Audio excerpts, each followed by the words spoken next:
പക്ഷേ എവിടെ നമ്മൾ നോക്കിയാലും ഈ പൊഴിയിൽ ചെന്ന് നോക്കിക്കഴിഞ്ഞാൽ കംപ്ലീറ്റ് ചവറാണ്. അത് പ്ലാസ്റ്റിക് മാലിന്യമാണ് പ്രധാനം, ചാക്കുകളിൽ വരുന്ന മാലിന്യമാണ് പ്രധാനം, കുപ്പികൾ, ഇങ്ങനെയുള്ള കാര്യങ്ങൾ.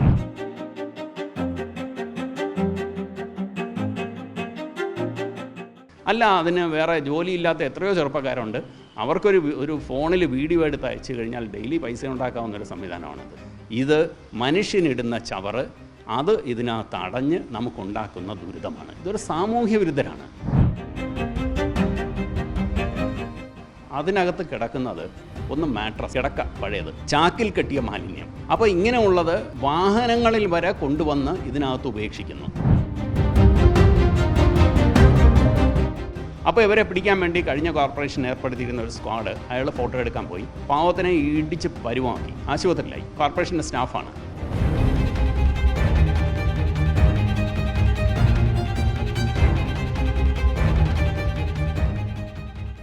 നമസ്കാരം.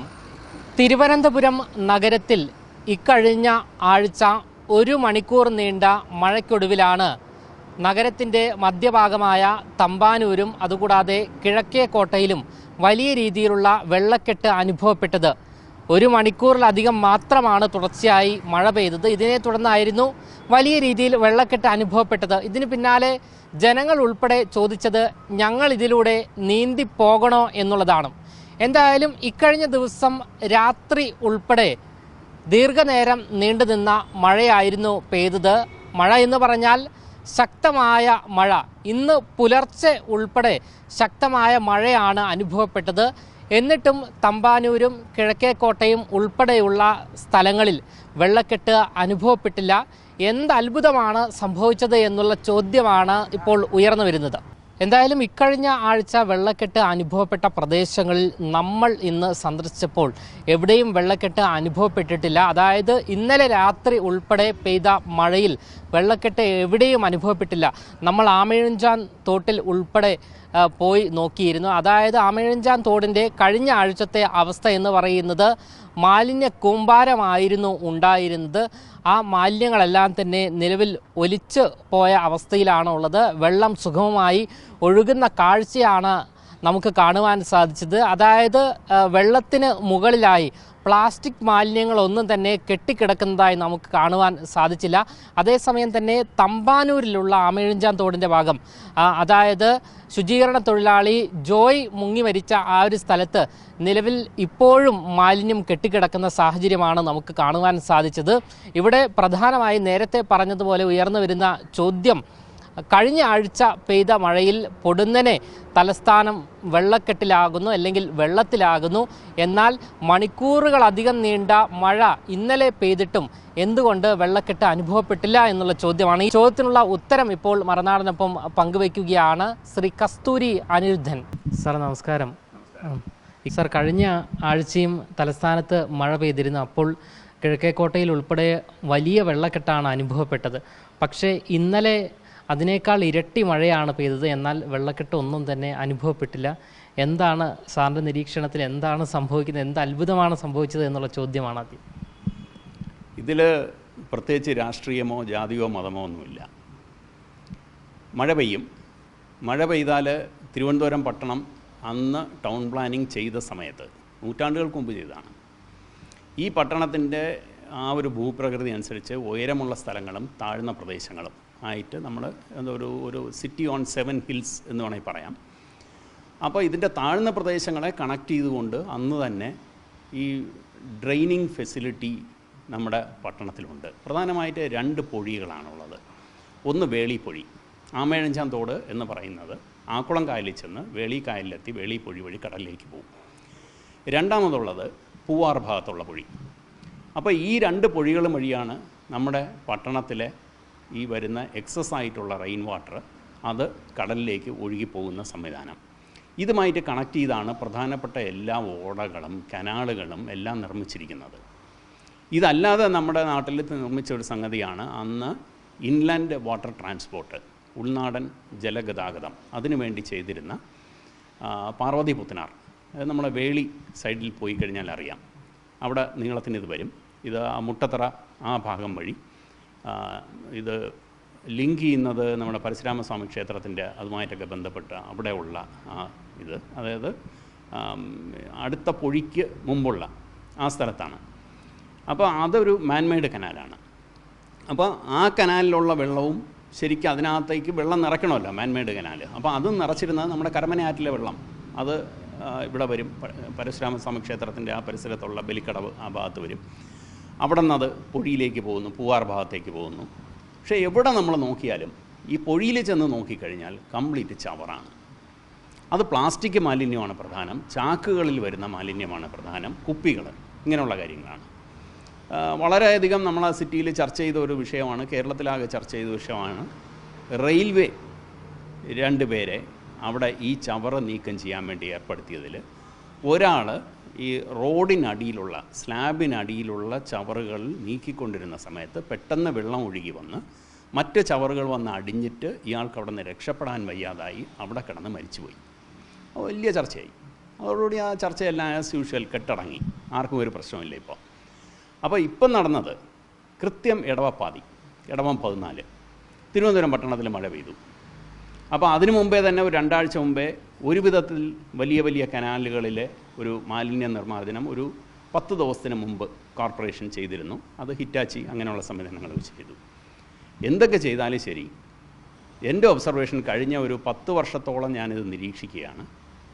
കഴിഞ്ഞ കോർപ്പറേഷൻ ഇലക്ഷനിൽ ഞാൻ സ്ഥാനാർത്ഥിയായി മത്സരിച്ചപ്പോഴും ഇത് പറഞ്ഞൊരു സംഗതിയാണ്. തിരുവനന്തപുരം പട്ടണത്തിൻ്റെ ഒരു ശാപമാണ് ഈ ചവറ് കൊണ്ട് നമ്മുടെ ഓടകളിൽ എറിയുന്നത്, ഓടകളിലും കനാലുകളിലും. നമ്മുടെ തകരപ്പറമ്പിൻ്റെ സമീപത്തുള്ള വലിയ ഓട, അവിടെ നിന്നാണ് അത് വഞ്ചൂർ കോടതിയുടെ പുറകുവശം വഴി അത് കണ്ണമൂല അങ്ങനെ ഒഴുകിപ്പോകുന്നത്. അവിടെ ഞാൻ ഒരു പ്രാവശ്യം ഫോട്ടോ എടുത്ത് വെച്ചിട്ടുണ്ട്. അതിനകത്ത് കിടക്കുന്നത് ഒന്ന് മാട്രസ്, കിടക്ക പഴയത്, ചാക്കിൽ കെട്ടിയ മാലിന്യം. അപ്പോൾ ഇങ്ങനെയുള്ളത് വാഹനങ്ങളിൽ വരെ കൊണ്ടുവന്ന് ഇതിനകത്ത് ഉപേക്ഷിക്കുന്നു. അത് അടുങ്ങിക്കിടക്കുന്നത് ശരിക്കും ഒരു സോളിഡ് വെയ്റ്റ് കളക്ഷനായിട്ടാണ് കിടന്നത്, അല്ലാതെ അതൊരു വെള്ളം ഒഴുകി പോകുന്ന ചാലാണെന്ന് അപ്പം തോന്നില്ല ഈ ഉണക്ക സമയത്ത്. അപ്പോൾ ഇതവിടെ കിടന്ന് സിമൻറ്റ് പോലെ ഇതിൽ ചെളിയും അടിഞ്ഞ് ഇത് ഒരു കോൺക്രീറ്റ് രൂപത്തിൽ ഈ സോളിഡ് വേസ്റ്റ് അവിടെ സ്ട്രോങ് ആയിട്ടൊരു ബെഡായിട്ട് കിടക്കും. അപ്പോൾ എന്ത് പറ്റി? കൃത്യം ഇടവപ്പാതി തുടങ്ങിയ ദിവസം ഈ സോളിഡ് വേസ്റ്റ് എല്ലാ സ്ഥലത്തും ഇതുപോലെ കിടപ്പുണ്ട്. അപ്പോൾ ഇത് മഴയത്ത് വെള്ളം പൊങ്ങി ഒരു പെർട്ടിക്കുലർ ലെവലിൽ വാട്ടർ പ്രഷർ ഉണ്ടാകുന്നത് വരെയും വെള്ളത്തിന് ഇതിനെ തള്ളി നീക്കാനുള്ള പ്രഷറില്ല. അപ്പോൾ അങ്ങനെ വരുമ്പോൾ ഒരു ലെവൽ വരെ, അതായത് പഴവങ്ങാടി ഗണപതി കോവിലിൻ്റെ ഫ്രണ്ടിലുള്ള തിട്ട വരെ വെള്ളം പൊങ്ങി. അന്നാണ് നിങ്ങൾ ആ ഫീച്ചർ എടുത്തത്, ഒരു വീഡിയോ കവറേജ് എടുത്തത്. അത് പൊങ്ങിക്കഴിഞ്ഞാൽ ആ സമയം ആകുമ്പോഴത്തേക്കും അതിനാവശ്യമുള്ള വാട്ടർ പ്രഷർ ഉണ്ടായി ഇത് ഈ സോളിഡ് വേസ്റ്റിനെ അടിച്ച് നീക്കി കൊണ്ടങ്ങ് പോവുകയാണ്. ഇതിൽ അശാസ്ത്രീയമായി ചെയ്തിട്ടുള്ളത് പല സ്ഥലത്തും നമ്മൾ സ്ലാബ് ഇട്ട് മൂടി. ഇപ്പോൾ ഉദാഹരണത്തിന് പുത്തരിക്കണ്ടം മൈതാനത്തിൻ്റെ സൈഡിലുള്ള ഓട, അത് വരുന്നത് റോഡിൻ്റെ അടിയിൽ കൂടെയാണ്. എവിടെ നിന്നാണ് വരുന്നത്? അത് റെയിൽവേയുടെ കോമ്പൗണ്ട്, റെയിൽവേയുടെ കോമ്പൗണ്ടിനപ്പുറത്ത് വീണ്ടും റോഡിൻ്റെ അടിയിൽ കൂടെ ട്രാൻസ്പോർട്ടിൻ്റെ ഗാരേജ്, നമ്മുടെ KSRTCയുടെ തമ്പാനൂർ മെയിൻ ബസ് സ്റ്റേഷൻ അതിൻ്റെ സൈഡിലുള്ളത്, അത് വരുന്നത് അതിൻ്റെ അപ്പുറത്ത് ഊറ്റുകുഴി, അവിടെ നിന്ന് രാജാജി നഗർ, അതുവഴി പനവിള ബേക്കറി ജംഗ്ഷൻ, നമ്മുടെ വാട്ടർ വർക്സിൻ്റെ പുറകിൽ നിന്ന് തുടങ്ങുന്ന ഒരു ശുദ്ധജലം ഒഴുകി വരുന്ന കനാലാണ് ഇത് ഇങ്ങനെ ഒഴുകി വരുന്നത്. പക്ഷേ എവിടെ നോക്കിയാലും ബേക്കറി ജംഗ്ഷനിൽ കഴിഞ്ഞ ഒരു വർഷം മുമ്പ് സംഭവിച്ചതാണ്. രാത്രിയിൽ കൊണ്ടുവന്ന് ചവറിട്ടവർ, ചവറെന്ന് വെച്ചാൽ ഹോട്ടൽ വേസ്റ്റോ സ്ലോട്ടർ ഹൗസ് വേസ്റ്റോ അല്ലെങ്കിൽ എന്തെങ്കിലും അൺഓതറൈസ്ഡ് ഈ കേറ്ററിംഗ് നടത്തുന്ന അങ്ങനെയുള്ളവരുടെ വേസ്റ്റ് ചാക്കിലും വലിയ ക്യാനിലും കൊണ്ടുവന്ന് പെട്ടിയാട്ടോയിൽ കൊണ്ടുവന്ന് ആ ഓടയിലേക്ക് നിക്ഷേപിച്ചിട്ട് പോകും. അപ്പോൾ ഇവരെ പിടിക്കാൻ വേണ്ടി കഴിഞ്ഞ കോർപ്പറേഷൻ ഏർപ്പെടുത്തിയിരുന്ന ഒരു സ്ക്വാഡ് അയാൾ ഫോട്ടോ എടുക്കാൻ പോയി, പാവത്തിനെ ഇടിച്ച് പരുവാക്കി, ആശുപത്രിയിലായി. കോർപ്പറേഷൻ്റെ സ്റ്റാഫാണ്. അപ്പോൾ ഈ ഇങ്ങനത്തെ ഒരു ക്രിമിനൽ സംഘം, ഒരു മാഫിയ എന്ന് തന്നെ പറയണം, തിരുവനന്തപുരം പട്ടണത്തിനെ ഇവർ ഇതിനകത്ത് വെള്ളം പൊങ്ങിയാലും കുഴപ്പമില്ല, അവർക്ക് അത്യാവശ്യം ഡെയിലി ഒരു 1000-3000 രൂപ ഒരാൾ കൊടുക്കും. ആ ചവറിനെ ഇതുപോലെ എവിടെയെങ്കിലും കൊണ്ടുപോയി തള്ളും. ഈ ചവറ് തള്ളൽ ഒരു വലിയ പ്രശ്നമാണ്. ഇത് പിടിച്ചു കഴിഞ്ഞാൽ ഇന്ന് അതിന് എന്താണ്, എത്ര 25,000 രൂപ ഫൈനാണെങ്കിൽ അതിൻ്റെ ഒരു 20%, 25% ഫോട്ടോ എടുത്ത് കൊടുക്കുന്ന ആളിന് കിട്ടും. എന്നാൽ പോലും ഇത് കാര്യമായി നടക്കുന്നില്ല, നിരീക്ഷണം നടക്കുന്നില്ല, ഇവരെ പിടിക്കുന്നില്ല. ശരിക്കും അവരെ കൊണ്ട് ചെയ്യിക്കേണ്ടത് നമുക്കൊരു നിയമപരിഷ്കാരം കൊണ്ടുവരണം. അതായത് ഇപ്പോൾ നമ്മൾ അമേരിക്കയിലൊക്കെ ഒരു ട്രാഫിക് വയലേഷൻ ചെയ്താൽ അവർക്ക് ഒരാഴ്ച ഒരു ക്ലാസ് അറ്റൻഡ് ചെയ്യണം, ജോലിക്ക് പോകാൻ പറ്റില്ല, കമ്പൽസറിയാണ്. അത് ഫൈനും ചെയ്ത ശേഷം ഈ ക്ലാസ് അറ്റൻഡ് ചെയ്യണം. ഈ ചവറ് നിക്ഷേപിക്കുന്നവരെ ഒരാഴ്ച നമ്മുടെ ഈ കനാലുകൾ ക്ലീൻ ചെയ്യാൻ ഇറക്കി ആ വണ്ടിയിൽ ഈ ചവറ് കോരി അതിനെ കോർപ്പറേഷൻ പറയുന്ന സ്ഥലത്ത് കൊണ്ടുപോയി ഡംപ് ചെയ്യുന്ന ഒരു റൂള് കൊണ്ടുവരണം. കാരണം ഇവർക്ക് ഇതല്ലാതെ വേറെ മാർഗ്ഗമില്ല. അപ്പോൾ ഇപ്പം നമ്മൾ ഇന്ന് ചർച്ച ചെയ്യുന്നത് എന്തെന്ന് വെച്ചാൽ, ഇന്നലെ രാത്രി പെയ്ത മഴ ഇടവം 14 പെയ്ത മഴയേക്കാൾ എത്രയോ ശക്തമായും എത്രയോ നീണ്ടു നിന്നതുമായ മഴയാണ്. ശരിക്കും എൻ്റെ ഒരു അസസ്മെൻറ്റിൽ രാത്രി ഗംഭീര മഴയായിരുന്നു. ഒരു 10 ഇരട്ടി വെള്ളം തിരുവനന്തപുരം പട്ടണത്തിൽ വീഴുന്നിരിക്കും ആ ഒരു ദിവസമായിട്ട് കമ്പയർ ചെയ്യുമ്പോൾ. പക്ഷേ ഇടവം 14 വെള്ളം പൊങ്ങി, തമ്പാനൂർ വെള്ളം പൊങ്ങി, കിഴക്കേക്കോട്ട വെള്ളം പൊങ്ങി, SS കോവിൽ റോഡിൽ വെള്ളം പൊങ്ങി. ഇന്ന് രാവിലെ ആയപ്പോൾ തിരുവനന്തപുരം പട്ടണത്തിൽ വെള്ളപ്പൊക്കം ഇല്ല. അപ്പോൾ ഇവിടെ വെള്ളമല്ല പ്രശ്നം, ടൗൺ പ്ലാനിങ്ങിൻ്റെ പ്രശ്നമല്ല, നമ്മുടെ ഇത് വെള്ളം ഒഴുകിപ്പോകാനുള്ള കനാലുകളുടെ കപ്പാസിറ്റിയുടെ പ്രശ്നമല്ല, ഇത് മനുഷ്യനിടുന്ന ചവറ് അത് ഇതിനകത്ത് അടഞ്ഞ് നമുക്കുണ്ടാക്കുന്ന ദുരിതമാണ്. ഇതൊരു സാമൂഹ്യ വിരുദ്ധരാണ്. കഷ്ടകാലത്തിന് ഈ ജനാധിപത്യ സംവിധാനത്തിലുള്ളൊരു കുഴപ്പം, എത്ര സാമൂഹിക പ്രതിബദ്ധതയുള്ളവനായാലും എത്ര സോഷ്യൽ വോളണ്ടിയർ ആയാലും ഒരു സാമൂഹ്യ വിരുദ്ധൻ്റെ വോട്ടിന് തുല്യമാണ് ഇവൻ്റെയും വോട്ട്. അതുകൊണ്ട് ഈ സാമൂഹ്യ വിരുദ്ധന്മാർക്ക് എപ്പോഴും രാഷ്ട്രീയക്കാർ സംരക്ഷണം കൊടുക്കും. കാരണം അവർ സംഘടിതരാണ്. അപ്പോൾ അങ്ങനെയുള്ള ചില ഈ രാഷ്ട്രീയക്കാരുടെ ചില പോരായ്മകളും ഉദ്യോഗസ്ഥരുടെ അശ്രദ്ധയും, കാരണം അവരിങ്ങനെയുള്ള കാര്യങ്ങൾ ശ്രദ്ധിക്കുന്നില്ല. വഞ്ചിയൂർ കോടതിയുടെ പുറകിൽ സ്ലാബിട്ട് മൂടിയ ഓട, ഇന്ന് ആ ഓടയ്ക്കകത്തിറങ്ങി ആ ഓട ക്ലീൻ ചെയ്യാൻ പറ്റില്ല. ഇതുപോലുള്ള ചവറ അവിടെ വന്ന് അടിഞ്ഞു നിൽക്കും. അത് ചെന്ന് തുറക്കുന്നത് വീരകേരള ജിംഖാന അതിൻ്റെ ഭാഗത്തുള്ള ഒരു ഓപ്പണിങ്ങിലാണ്. അതാണ് പിന്നെ അവിടെ നിന്ന് പാറ്റൂരിലേക്ക് പോകുന്നത്. അപ്പോൾ ഇങ്ങനെ ഓരോ സ്ഥലത്തും സ്ലാബിട്ട് മൂടി. അപ്പോൾ ഈ സ്ലാബിട്ട് മൂടുമ്പോൾ ഇതെങ്ങനെ ക്ലീൻ ചെയ്യുമെന്ന് ആലോചിക്കുന്നില്ല. ഇതിനകത്ത് വരരുത് എന്ന് ഈ കൊണ്ടിടുന്നവന് യാതൊരു ബോധവുമില്ല. അവൻ്റെ കാശ്, അതായത് രാജാജി നഗറിൽ താമസിക്കുന്നവൻ ഇടുന്ന ചവറ് ദുരിതം ഉണ്ടാക്കുന്നത് രാജാജി നഗറിലാണ്. ഞാൻ മോഡൽ സ്കൂളിൽ പഠിക്കുന്ന സമയത്ത് എനിക്കറിയാം, ഒരു മഴ വന്നു കഴിഞ്ഞാൽ ജൂൺ മാസം സ്കൂൾ തുറന്നു, ഒരാഴ്ച കഴിയുമ്പോൾ മഴയായി. മഴ കഴിഞ്ഞ് കഴിഞ്ഞാൽ പിന്നെ സ്കൂൾ അവധിയാണ് 2 ആഴ്ച. കാരണം ഇവർക്ക് താമസിക്കാൻ വേറെ സ്ഥലമില്ല, ഇവരെ സ്കൂളിൽ ഷെൽട്ടറാക്കും. ഇങ്ങനെ ഉണ്ടായിരുന്ന അവിടെ ജീവിച്ചവർ തന്നെയാണ് അവൻ്റെ തലയിൽ ഈ മണ്ണ് വാരിയിടുന്നത്. ഇതാണ് നാട്ടിൻ്റെ അവസ്ഥ. അപ്പോൾ ഇതിനൊരു പരിഹാരം നമ്മൾ ആലോചിച്ച് എന്താണ് ഇതിന് ചെയ്യേണ്ടത് എന്നാലോചിച്ച് രാഷ്ട്രീയക്കാർ, ഉദ്യോഗസ്ഥർ, പൊതുജനങ്ങൾ ഇതിനെക്കുറിച്ച് അവെയർ ആവണം. പൊതുജനങ്ങൾ വോളണ്ടിയേഴ്സ് ആവണം. ഇങ്ങനെയുള്ള കാര്യങ്ങൾ അവരെ നമ്മൾ പറഞ്ഞ് മനസ്സിലാക്കണം, അല്ലെങ്കിൽ ചെറുക്കണം. അല്ല, അതിന് വേറെ ജോലിയില്ലാത്ത എത്രയോ ചെറുപ്പക്കാരുണ്ട്, അവർക്കൊരു ഫോണിൽ വീഡിയോ എടുത്ത് അയച്ചു കഴിഞ്ഞാൽ ഡെയിലി പൈസ ഉണ്ടാക്കാവുന്നൊരു സംവിധാനമാണത്. അതിന് നമ്മുടെ സുരക്ഷാ മിഷൻ ഇതുണ്ടല്ലോ, ശുചിത്വ മിഷൻ, അവർ ഇതിനുള്ളൊരു ഫോൺ നമ്പർ വെച്ചിട്ടുണ്ട്. ആ ഫോൺ നമ്പറിലേക്ക് നമ്മളൊരു വാട്സാപ്പ് ചെയ്ത് കൊടുത്താൽ നമുക്ക് അത് ആരാണെന്ന് വെളിപ്പെടുത്താതെ തന്നെ ഇങ്ങോട്ട് പണം തരുന്ന സംവിധാനമുണ്ട്. വേണമെങ്കിൽ ചെറുപ്പക്കാർക്ക് ഇത് ചെയ്യാവുന്നതേ ഉള്ളൂ. സംഘടിതരായിട്ട് ചെയ്യാം. കാരണം അവർ 10 പേരുണ്ടെങ്കിൽ നമ്മൾ 20 പേരായിട്ട് ഫോട്ടോ എടുക്കുക. അപ്പോൾ അങ്ങനെയുള്ളൊരു സിവിൽ അവയർനെസ് നമ്മളെ നാട്ടിലുണ്ടാവണം. ഇത് ഇങ്ങനെയുള്ള ഈ ഒരു മനുഷ്യൻ്റെ പ്രകൃതമാണ് നമുക്ക് ഈ ശാപം ഉണ്ടാക്കുന്നത്. അല്ലാതെ ഇത് ശരിക്കും പ്രകൃതിക്ഷോഭമായിട്ട് പറയാൻ പറ്റില്ല. ഒരു പക്ഷേ ഒരു 100 വർഷത്തിൽ ഒരുക്കം വരുന്ന വലിയൊരു മഴയും ഒരു മലവെള്ളപ്പാച്ചിലും ഒക്കെ ഉണ്ടാകുമ്പോൾ തിരുവനന്തപുരം പട്ടണത്തിൽ ചിലപ്പോൾ വെള്ളപ്പൊക്കം ഉണ്ടാകും, നദികൾ ഓവർഫ്ലോ ചെയ്യും. ഇതൊന്നും നദികൾ ഓവർഫ്ലോ ചെയ്തുണ്ടായതല്ല, ഇത് പട്ടണത്തിൽ വന്നതാണ്. ഇനിയൊരു പ്രധാന സംഗതി, മഴവെള്ളം സംഭരിക്കുന്നില്ല, ഗ്രൗണ്ട് വാട്ടർ റീചാർജ് നടക്കുന്നില്ല. അശാസ്ത്രീയമായി ചെയ്ത ഒരു കാര്യം പറഞ്ഞുതരാം. SS കോവിൽ റോഡിൽ കഴിഞ്ഞ നിങ്ങൾ ചെയ്ത ആ വീഡിയോ ചെയ്ത അതേ ദിവസം പത്രത്തിൽ വന്നൊരു പടമാണ്. ഒരു ഹോട്ടലിനകത്തിരുന്ന ആൾക്കാർ മുട്ടുവരെ വെള്ളം നിറഞ്ഞു നിൽക്കുന്നു, ഓടവെള്ളം നിറഞ്ഞു നിൽക്കുകയാണ്. അവിടെ ഭക്ഷണം പാചകം ചെയ്ത് വിളമ്പി കഴിക്കുകയാണ് അവിടെ ഇരുന്ന് ഓടവെള്ളത്തിൽ. SS കോവിൽ റോഡിൽ എന്തുകൊണ്ടാണ് വെള്ളം പൊങ്ങണത്? മാഞ്ഞാലിക്കുളം ഇന്ന് മൈതാനമാണ്, അതൊരു കുളമായിരുന്നു. കുളം ഗ്രൗണ്ട് വാട്ടർ റീചാർജിങ് പോയിൻ്റാണ്. അപ്പോൾ അത് താഴ്ന്ന മേഖലയാണ്, തമ്പാനൂരിൻ്റെ അതേപോലത്തെ ലെവലിലുള്ള ഒരു മേഖലയാണ്. അവിടെ ഗ്രൗണ്ട് വാട്ടറിലേക്ക് റീചാർജ് ചെയ്യേണ്ട ഒരു വലിയ കുളത്തിനെ മൂടിയിട്ട് അതിനെ ഒരു ഗ്രൗണ്ടാക്കി. ജഗതിയിൽ സംഭവിച്ചത് എന്താണ്? ജഗതിയിലൊരു നല്ല കുളം ഉണ്ടായിരുന്നു, ജഗതിയിലെ കുളം മൂടി, കോർപ്പറേഷൻ ചവറിട്ട് മൂടി. ഇന്ന് കോർപ്പറേഷൻ്റെ ചവറ് സംഭരിക്കുന്ന ഏരിയയാണ് ആ കുളം ഇരുന്ന സ്ഥലം. അപ്പോൾ ജഗതിയും ഒരു ലോ ലേയിങ് ഏരിയയാണ്. നമ്മുടെ നാട്ടിലെ വയലുകളെല്ലാം പോയി. നമ്മുടെ ടെക്നോ പാർക്ക് ആ സൈഡിൽ നിന്ന് നമ്മൾ വേളി ആ കുളം അങ്ങോട്ട് നമ്മൾ ആ റോഡ് വഴി വരുമ്പോൾ കാണാം, 2 വശത്തും മുഴുവൻ കെട്ടിടങ്ങളായി, മുഴുവൻ ഇംഗ്ലീഷ് ഇന്ത്യ ക്ലേയുടെ വേസ്റ്റ് ക്ലേ കൊണ്ടുവന്ന് അടിച്ച് സോയിൽ കംപ്ലീറ്റ് ഹാർഡാക്കി.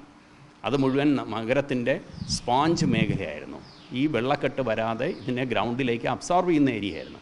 അത് മുഴുവൻ കോർപ്പറേഷൻ ഒരു ഉളുപ്പും ഇല്ലാതെ അവർക്കെല്ലാം ലൈസൻസ് കൊടുത്ത് അവിടെയെല്ലാം കെട്ടിടം കെട്ടി. എല്ലാം കമേഴ്സ്യൽ ഏരിയയായി കംപ്ലീറ്റ് എല്ലാവരും ടൈലിട്ട് മൂടി. ആ സ്ഥലത്തൊന്നും തന്നെ വെള്ളം താഴേക്ക് പിടിക്കില്ല. അപ്പോൾ ഇതില്ല. Rain water, ground water recharging ചെയ്യാനുള്ള സംവിധാനങ്ങളോ റെയിൻ വാട്ടർ ഹാർവെസ്റ്റിങ്ങോ ചെയ്ത് കുറേ നമ്മൾ ഇതിനെ കുറയ്ക്കണം. അത് ഇന്ന് നടക്കുന്നില്ല. മുഴുവൻ വെള്ളവും റോഡിലേക്ക് ഒഴുകി വരികയാണ്. ഒഴുകി വന്നാലും താങ്ങാൻ പറ്റാവുന്ന കനാലുകൾ ഉണ്ടായിട്ട് കൂടി ഇന്ന് നഗരം ഈ അവസ്ഥയിൽ വരുന്നത് അത് നമ്മുടെ ആളുകളുടെ സാമൂഹ്യവിരുദ്ധ പ്രവർത്തനം കൊണ്ട്. തിരുവനന്തപുരം നഗരത്തെ സംബന്ധിച്ച് ഇന്നോ ഇന്നലെയോ അനുഭവപ്പെടാൻ തുടങ്ങിയതല്ല ഈ വെള്ളക്കെട്ട് എന്ന് പറയുന്നത്. ഒരു അരമണിക്കൂറോ ഒരു മണിക്കൂറോ മഴ പെയ്തു കഴിഞ്ഞാൽ പെട്ടെന്ന് വെള്ളക്കെട്ട് അനുഭവപ്പെടുന്നു. പ്രത്യേകിച്ച് തമ്പാനൂർ, കിഴക്കേക്കോട്ട, ഈ തകരപ്പറമ്പ് ഭാഗങ്ങളിലെല്ലാം തന്നെ വലിയ രീതിയിൽ വെള്ളക്കെട്ട് അനുഭവപ്പെടുന്ന സാഹചര്യമാണ്. അതായത് ജനങ്ങൾക്ക് പോലും നടക്കാൻ കഴിയാത്ത സാഹചര്യം, ഒരു കാറിന് പോലും സഞ്ചരിക്കാൻ സാധിക്കാത്ത സാഹചര്യം എല്ലാം തന്നെയാണ് നിലനിൽക്കുന്നത്. ഈ പ്രശ്നത്തിനെല്ലാം തന്നെ കാരണമാകുന്നത് നമ്മൾ തന്നെയാണ്, അതായത് ഓരോ മനുഷ്യനുമാണ് എന്നുള്ളതാണ്. നമ്മൾ വലിച്ചെറിയുന്ന വേസ്റ്റുകൾ, ഈ ആമയിഴഞ്ചാൻ തോടിലും മറ്റ് പരിസര പ്രദേശങ്ങളിലെല്ലാം തന്നെ വലിച്ചെറിയുന്ന വേസ്റ്റുകൾ, പ്ലാസ്റ്റിക് മാലിന്യങ്ങൾ ഉൾപ്പെടെ ഉള്ളവ ഈ തോടിൽ എത്തിച്ചേരുന്നു, ഈ വെള്ളത്തിൽ എത്തിച്ചേരുന്നു. ഇതിനെ തുടർന്ന് ഈ മഴ പെയ്തു കഴിഞ്ഞാൽ ആ വെള്ളത്തിന് ഒഴുകാനുള്ള സൗകര്യം നഷ്ടപ്പെടുന്നു. അതായത് ആ വെള്ളത്തിൻ്റെ സുഗമമായ ഒഴുക്ക് തടസ്സപ്പെടുത്തുന്ന വിധത്തിലാണ് നമ്മൾ ഓരോരുത്തരും മാലിന്യം നിക്ഷേപിക്കുന്നത്. ഈ മാലിന്യ പ്രശ്നമാണ് സത്യത്തിൽ തിരുവനന്തപുരം നഗരത്തെ അപ്പാടെ വെള്ളത്തിലാഴ്ത്തുന്നത്.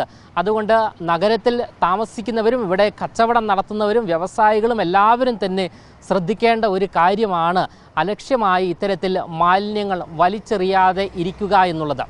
ക്യാമറമാൻ ആഷിക്കിനൊപ്പം അമൽ രുദ്ര, മറുനാടൻ മലയാളി, തിരുവനന്തപുരം.